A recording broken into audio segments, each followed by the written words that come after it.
आज हम देखेंगे चरक और सुश्रुत ने जो इंडियन मेडिसिन में कंट्रीब्यूशन किया है। तो Indian contribution of world medicine, Charaka and Sushruta. तो देखेंगे जो चरक है उन्होंने consider of father of Indian medicine and Ayurveda कहा जाता है। जो हमारे चरक हैं उन्हें क्या कहा जाता है कि इंडियन फादर, क्या बोलते हैं उन्हें, father of Indian medicine and Ayurveda के फादर बोला जाता है। क्योंकि इन्होंने क्या किया था, ancient Indian system of medicine को डिस्क्राइब किया था। यानी कि पुराने ज़माने में जो मेडिसिन थी वो कैसे वर्क करती थी उनके बारे में इन्होंने डिस्क्राइब किया था। आयुर्वेदा जो टर्म है उसका मीन्स जानते हैं हम। Ayurveda, the term Ayurveda is derived from the Sanskrit word Ayur means life and Veda means science or knowledge. It means कि जो आयुर्वेदा टर्म है वो ड्राइव किया गया है संस्कृत वर्ड से, जिसका मीनिंग है आयुर का मतलब है लाइफ और वेदा का मतलब है साइंस और नॉलेज। जो आयुर्वेदा सिस्टम है कितने, ये 3000 साल पुराना है। मतलब कि जो आयुर्वेदा सिस्टम है ये एशियंट इंडियन मेडिसिन सिस्टम है और ये 3000 साल पुराना है। तो जो चरक थे उन्होंने क्या कंट्रीब्यूशन किया, उन्हें क्यों फादर ऑफ मेडिसिन कहा जाता है, देखते हैं हम आगे।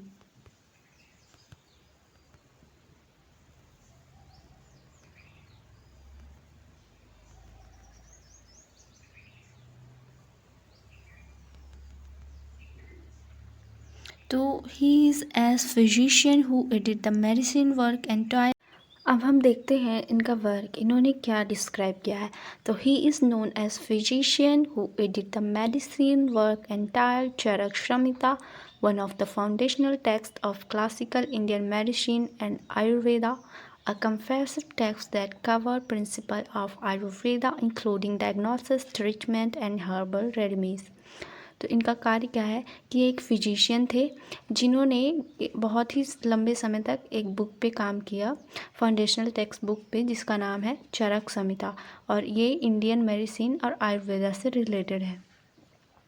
कंफेनिसन टेक्स्ट दैट कवर प्रिंसिपल, और इन्होंने बहुत सारे प्रिंसिपल्स, जो भी रूल्स और डायग्नोसिस, ट्रीटमेंट, हर्बल रेडमीज़ हैं, सब कुछ उस बुक में लिखा है। आयुर्वेदा इनकी जो भी इनकी बुक है, जो चरक संहिता है, उसमें इन्होंने जो इंडियन मेडिसिन है और ट्रीटमेंट, वो सारी चीज़ें इन्होंने बताई हैं इस बुक में।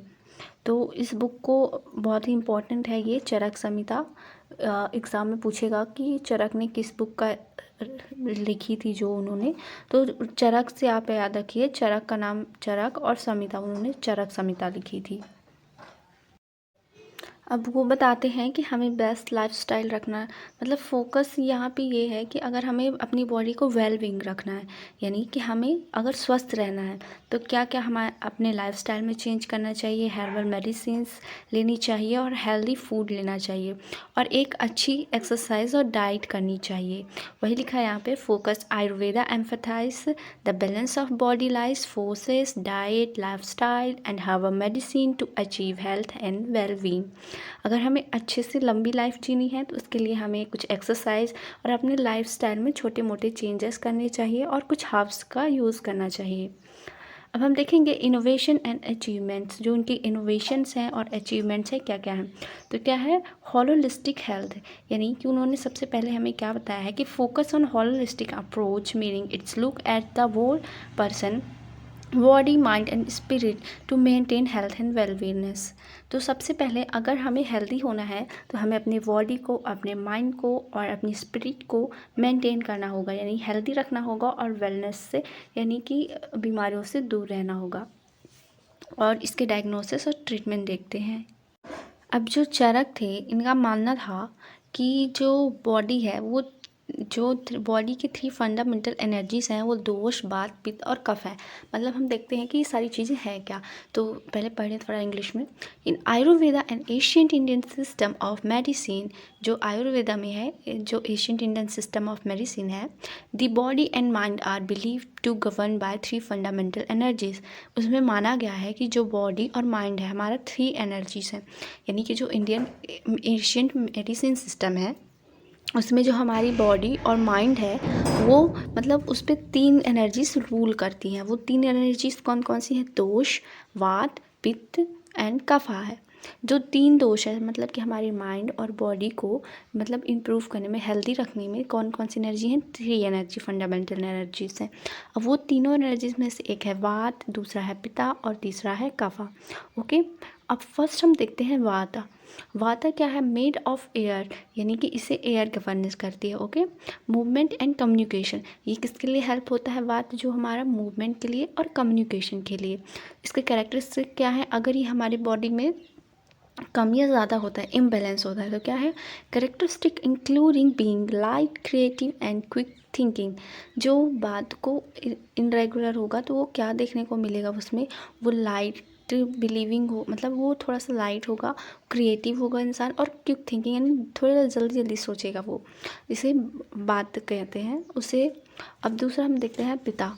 Mode of fire and water control digestion, the trait including being intestine, intelligent and warm body temperature, oily skin। तो जिसकी बॉडी में पिता होगा वो थोड़ा इम्बैलेंस होगा, तो क्या ये mode of fire and water है, ये डाइजेशन से रिलेटेड है, तो ये हमारे डाइजेशन को कंट्रोल करता है। ट्रेट्स इसमें जो इंक्लूडिंग जो पीपल होगा वो इंटेंस होगा, यानी कि उससे गुस्सा ज़्यादा आएगा, इंटेलिजेंट होगा वो, और उसकी बॉडी जो होगी हमेशा वार्म रहेगी यानी गर्म रहेगी, और उसकी स्किन क्या होगी? ऑयली होगी। अब तीसरा है kapha, made of earth and water. ये किसका मिक्सचर है? Made of earth and water, provide stability, ये हमें क्या प्रोवाइड करता है? Stability and structure characteristic including being calm. जिसकी बॉडी में कफा होगा तो कैसा होगा पर्सन? इंक्लूडिंग बीइंग क्लाम, वो थोड़ा सा काम होगा, और steady smooth skin and having a heavier bold, उसकी स्किन थोड़ी अच्छी सी होगी और उसका जो बॉडी स्ट्रक्चर बहुत अच्छा होगा। तो balance doshas are essential for health while imbalance case can causes issue. तो क्या होता है? हमें दोष को जो भी बैलेंस करना होगा इन सबको, नहीं तो इन सबको अगर हम बैलेंस नहीं करेंगे तो बॉडी में बहुत सारे इश्यूज हो जाते हैं। अब हम यहाँ पे देखते हैं जो चरक का इनोवेशन एंड अचीवमेंट है। तो क्या इनोवेशन है और क्या अचीवमेंट है? तो होलिस्टिक हेल्थ, यानी कि इन्होंने हेल्थ पे ज़्यादा फोकस किया है। तो focus on a holistic approaching meaning it's look at the whole person, body, mind and spirit to maintain health and wellness. तो इसका मतलब ये है कि अगर हमारी फुल बॉडी को मेंटेन रखना है तो 3 चीज़ें ही हमारी बॉडी को मेंटेन रख सकती हैं। हमारी बॉडी को, हमारा माइंड और स्पिरिट और बॉडी को हेल्दी मेंटेन रखना बहुत ही ज़्यादा इम्पोर्टेंट है। और जो डायग्नोसिस और ट्रीटमेंट है तो चरक संहिता जो cover a wide range of disease, their treatment including uses of 600 medicinal plant. तो जो इन्होंने ना, जो चरक है हमारे, तो उन्होंने डायग्नोसिस जो बीमारियों से लड़ने के लिए जो ट्रीटमेंट है, उन्होंने 600 प्लांट्स, यानी कि इन्होंने 600 प्लांट्स को डिस्कवर किया है जिनका हम यूज़ कर सकते हैं मेडिसिनल प्लांट की तरह। फॉर एग्ज़ाम्पल अगर मैं आपको छोटा सा प्लांट बताऊं तो जो हमारे घर में होती है तुलसी, उसका हर तरह से मेडिसिन यूज़ होता है। तो ये तो मैंने बताया है, बट जो चरक थे उन्होंने 600 मेडिसिनल प्लांट्स को डिस्क्राइब किया है अपनी बुक चरक संहिता में। और इनका प्रिवेंशन यानी मेडिसिन से प्रिवेंशन रखने के लिए Charaka advocate for a holistic approach to health including diet, exercise and lifestyle change as prevention measure against illness। तो जो हमें प्रिवेंशन रखनी चाहिए मेडिसिन के लिए, तो जिस तरह की मेडिसिन अगर हम ले रहे हैं तो हमें उसी के अकॉर्डिंग अपना लाइफस्टाइल, और जो भी अगर हमें हेल्दी रहना है तो उसी के हिसाब से हमें डाइट, एक्सरसाइज और एक हेल्दी लाइफ के लिए हमें अपने लाइफस्टाइल को भी चेंज करना पड़ेगा। अब हम देखते हैं impact. Charak work has been fundamental in the development of Ayurveda, his holistic approach to health and compassionate treatment। तो चरक का जो भी था कि वो कंट्रीब्यूशन था, वो इम्पैक्ट था, आप उसे पढ़ लेना, उसमें वही चीज़ें दी हुई हैं कि कंट्रीब्यूशन क्या था। अब हम देखते हैं जो हमारे नेक्स्ट साइंटिस्ट हैं सुश्रुत के बारे में, तो इन्होंने क्या कंट्रीब्यूशन दिया है। तो Sushruta is also known as father of Indian surgery and ophthalmology, यानी कि सुश्रुत जो है वो क्या है? फादर ऑफ इंडियन सर्जरी है। उन्होंने फर्स्ट टाइम सर्जरी मतलब कि जो अभी तक प्लास्टिक सर्जरी चल रही है वो सुश्रुत ने ही डिस्कवर की थी। इसीलिए उन्हें फादर ऑफ इंडियन सर्जरी कहा जाता है। Ophthalmology the branch of medicine consider with diagnosis and treatment of disorder of eye. जो ऑफ्थल्मोलॉजी है यानी कि वो जितने भी डिसऑर्डर है आई से रिलेटेड जो प्रॉब्लम है उसे ऑफ्थल्मोलॉजी कहा जाता है। तो Sushruta major contribution is in the field of surgery. इनका मेजर कंट्रीब्यूशन क्या है? फील्ड ऑफ सर्जरी में है। He is also known as origination of plastic surgery. इन्हें प्लास्टिक सर्जरी का ओरिजिनेटर कहा जाता है। Every today rhinoplasty plastic surgery perform on nose. जो राइनोप्लास्टी है वो प्लास्टिक सर्जरी, कौन सी प्लास्टिक सर्जरी है जो नोज़ पे परफॉर्म की जाती है। Describe by Sushruta in 600 BC। तो ये सुश्रुत ने बताई थी कब? 600 BC में इन्होंने डिस्कवर की थी राइनोप्लास्टी यानी कि नोज़ की सर्जरी। Is refer to as the Indian version. ये इंडियन वर्जन में रिफ़र की गई थी। अब देखते हैं next. His contribution in surgery were great breaking in influence medicine practice across the world, shaping early advancement in surgery and science. तो पहले इतने ज़्यादा तरह की सर्जरी नहीं होती थी, बस कुछ ही प्रकार की सर्जरी होती थी, बट इन्होंने मेजर रोल प्ले किया था कि इन्होंने सर्जरी को जो है साइंस सर्जरी को डिस्क्राइब किया। आगे जाके ये बहुत ही एडवांस लेवल पे होने लगी। तो वर्क क्या है सुश्रुत का? He is the author of Sushruta Samhita. अब इन्होंने सुश्रुत ने भी एक बुक लिखी है, क्या? सुश्रुता संहिता। सुश्रुत की जो बुक है उसका नाम क्या है? सुश्रुता संहिता, विच डिस्क्राइब सर्जिकल टेक्निक्स, जिसमें इन्होंने सर्जिकल टेक्निक के बारे में बताया है, जिसमें इंस्ट्रूमेंट और ट्रीटमेंट वेरियस तरह के अलग अलग तरीक़ों से। Innovation and achievement. अब इन्होंने क्या क्या इनोवेशन की थी और क्या क्या अचीवमेंट है। तो इन्होंने सर्जिकल टेक्निक बताई, जैसे कि describe various surgical procedure including rhinoplasty. इन्होंने बहुत सारे प्रोसीजर बताए, जैसे राइनोप्लास्टी हो गया, रिकॉन्स्ट्रीबेट सर्जरी ऑफ नोज़, राइनोप्लास्टी यानी नोज़ की surgery, contract surgery and excretion of foreign substrate, यानी कि सर्जरी करके बाहर के सबस्ट्रेट को भी निकालना। अगर बॉडी में कुछ तार वगैरह स्प्रिंग घुस गई है, कोई एक्सीडेंट हो गया है, तो उसे भी कैसे हम बाहर निकाल सकते हैं सर्जरी की हेल्प से। अब हम देखते हैं सर्जिकल इंस्ट्रूमेंट। ही डिस्क्राइब न्यूमरस सर्जिकल इंस्ट्रूमेंट में of which resemble modern tools. पहले इतने ज़्यादा मॉडर्न टूल्स तो होते नहीं थे, तो इन्होंने बहुत सारे सर्जिकल इंस्ट्रूमेंट के बारे में भी बताया है कि हम कैसे सर्जिकल इंस्ट्रूमेंट जो है बना सकते हैं और कौन कौन से यूज़ करते हैं। और एनेस्थीसिया एंड स्टरलाइजेशन, यानी पहले के ज़माने में जो था एनेस्थीसिया नहीं थी, तो इन्होंने क्या किया था? Sushruta use wine soap cotton and early from anaesthesia advocate for cleanness and sterilization of surgical instrument.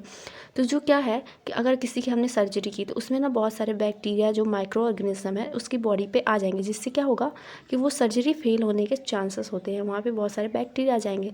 तो उन्होंने क्या किया कि एनेस्थीसिया, अगर सर्जरी हम ऐसे ही किसी की करेंगे तो बहुत ज़्यादा दर्द होता है, तो जो डॉक्टर लोग होते हैं जिससे कि हमें दर्द फील ना हो तो एनेस्थीसिया देते हैं। बट पुराने टाइम में एनेस्थीसिया नहीं था, तो उन्होंने क्या किया था कि जो वाइन है उसको कॉटन में यूज़ करके उन्होंने एनेस्थीसिया बनाई थी। कि मतलब पुराने ज़माने में उन्होंने कैसे अपने सर्जिकल इंस्ट्रूमेंट को क्लीन किया था, किससे क्लीन किया था? वाइन सोक से। तो मतलब उन्होंने वाइन का यूज़ करके, अल्कोहल का यूज़ करके क्या बनाए थे? जो सर्जिकल इंस्ट्रूमेंट है उन्हें क्लीन करना कैसे करते हैं, और बहुत सारी चीज़ें उन्होंने बताई हैं और कैसे हम उन्हें क्लीन कर सकते हैं और इनका इम्पैक्ट क्या है। Sushruta technique a methodology lead the ground work for modern surgical practices. His emphasis on detail anatomical knowledge, innovative surgical procedure including both ancient and modern medicine. तो उन्होंने क्या किया था कि उन्होंने बहुत सारी सर्जिकल मेथोलॉजी दी, बहुत सारी सर्जिकल टेक्निक्स बताई जिनका यूज़ हम करते हैं सर्जरी के लिए। और मॉडर्न मेडिसिन, हमारी जितनी भी मॉडर्न मेडिसिन यूज़ होती हैं, उन्होंने कुछ मॉडर्न टूल्स के बारे में भी डिस्कवर किया कि ऐसे टूल्स हम बनाएंगे तो ऐसा सर्जरी में यूज़ होगा। तो मिलते हैं नेक्स्ट वीडियो में, तब तक के लिए आप मेरे चैनल को सब्सक्राइब कर लीजिए और लाइक और शेयर ज़रूर करें।